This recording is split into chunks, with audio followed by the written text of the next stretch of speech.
Hello again from me, Andre Viljoen. It's testimony time today again, and I have a story for you that was told to me not so long ago by Frikkie from Potchefstroom. Now, Frikkie told me that at the age of 24, that was 18 years ago, he found himself sitting on the pavement of a Karoo town, homeless, hopeless, rejected, wanted by nobody because of his drug problem and just all the trouble. And he just said that day he was just so hopeless and dejected, and he felt just tired of being tired. And then out of the blue something unexpected happened, and he heard the voice of God speaking to him. And God said, "I am going to raise you up in the business world so that you can help people like yourself." Before that destiny-changing day when he heard God's voice, Frikkie had been involved with drugs from the age of 16 to 24. His parents had divorced and remarried when he was young, and his mother, who was later abused by his stepfather, started drinking heavily and died of alcohol when Frikkie was 16 years old. From the age of 21, Frikkie had been in and out of jobs and in and out of recovery centers. That day that he sat at the age of 24 on a Karoo pavement sobbing, he had just walked out of a recovery center after an argument with the management. He said it shocked him when he heard God speak to him in a voice that he can still remember to this day.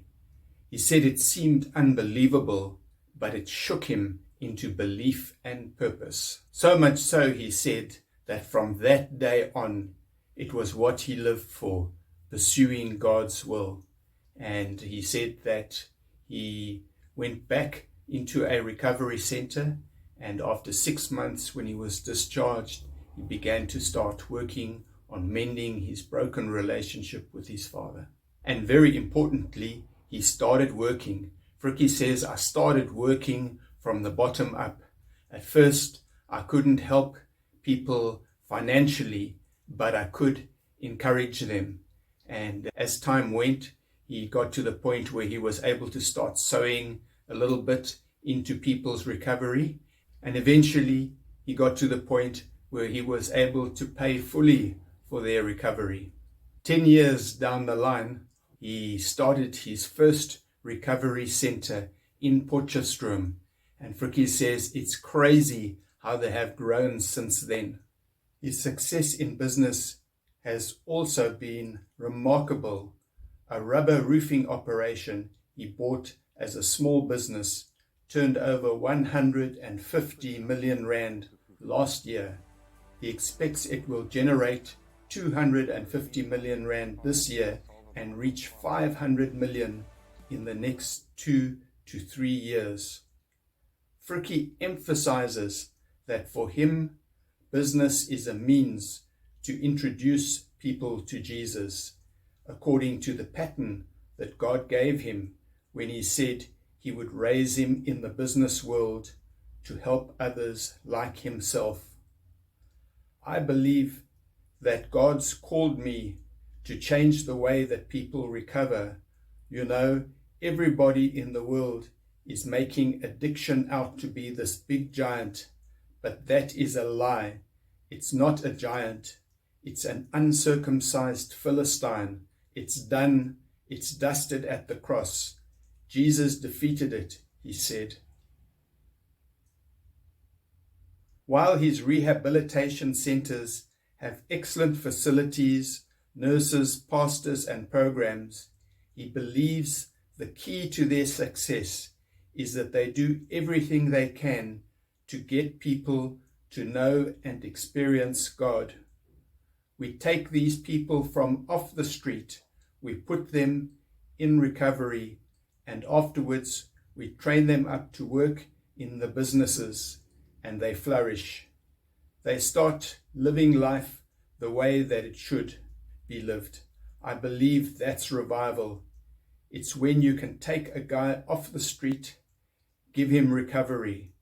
God sets him free, and he comes and he works and he looks after himself, and he lives a life of purpose and meaning, said Frikkie. We see amazing things. We take girls out of human trafficking. They come to us and they got HIV. They leave HIV negative with doctors' letters confirming it, he said. He said that in addition to expanding the rubber roofing business all over South Africa, he wants to start guest houses and coffee outlets all over the country to provide employment for women rescued from human trafficking.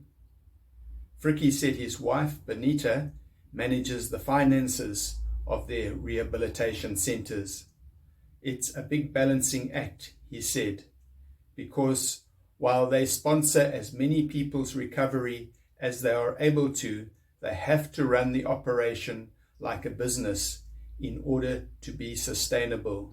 He said that reading, studying, and preaching God's word inspires and renews him. Sometimes when the pressures of business becomes intense and when people disappoint him, he goes back to that moment when he first heard God's voice at the lowest point in his life. I remember that this voice that I heard was the same voice that spoke to Moses, that spoke to David, and today we as believers, that voice on the inside of you is the same voice, said Frikkie. When he goes back to that time when God spoke to him, he is reminded of God's faithfulness. And here I am today because of his word, because it's truth. If you want to learn more about Frikkie's Hope Again Recovery Centers, you can visit the website hopeagainrecoverycenter.org. Thank you so much for joining me on today's testimony time. I hope it inspired you as much as it inspired me. Do remember to like this video and to share. It really helps to grow this channel. And if you haven't already, please subscribe. Let's get the good news and the great God testimonies out there. God bless you until we meet again.